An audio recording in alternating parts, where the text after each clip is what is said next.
see on nüüd üks lihtne nipp ja trikk kõikidele golfaritele, kõikidele discgolfaritele ja kõikidele, kes tegelikult midagi peavad tegema fokusseeritult, olema nii-öelda selles flows ehk siis maksimaalse soorituse seisundis.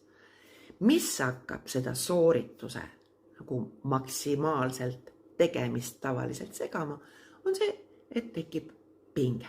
Pinge põhjustajad võivad olla väga erinevad. No näiteks teised isikud, kes seal on, või näiteks mõte kargas sulle pähe, või see, et sa korjasid üles teiste pealt selle ärevuse parasjagu, või see, et su eelnev kogemus näitab seda, et ma panin ju eelmine kord seal viltu selle 4. väljakul ja nüüd järelikult mul see löök ka läheb viltu ja see rikub kogu mu mängu ära.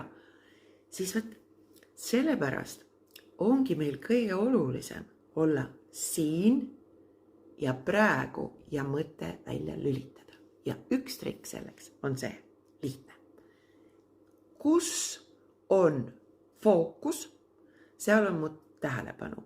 Ja kui ma nüüd lisan, rõhutan, lisan selle tegevuse alustuseks ka sõna näiteks hit ehk siis löö, hetkel kui ma pean sooritama lööki, siis kui ma selle sõna panen selle tegevuse stardipunktiks aju jaoks, siis see on täpne formuleering aju jaoks, mida ma tegema pean. Ehk siis, sellepärast see just do it on üks geniaalne slogan, mida Nike välja mõtles. Ära mõtle, vaid tee.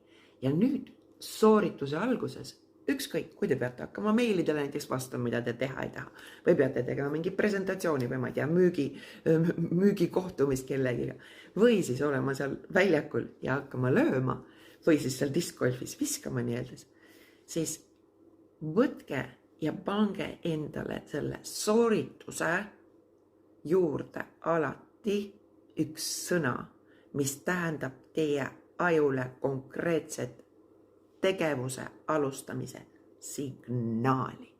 Ehk siis hit või siis just do it. Ära mõtle.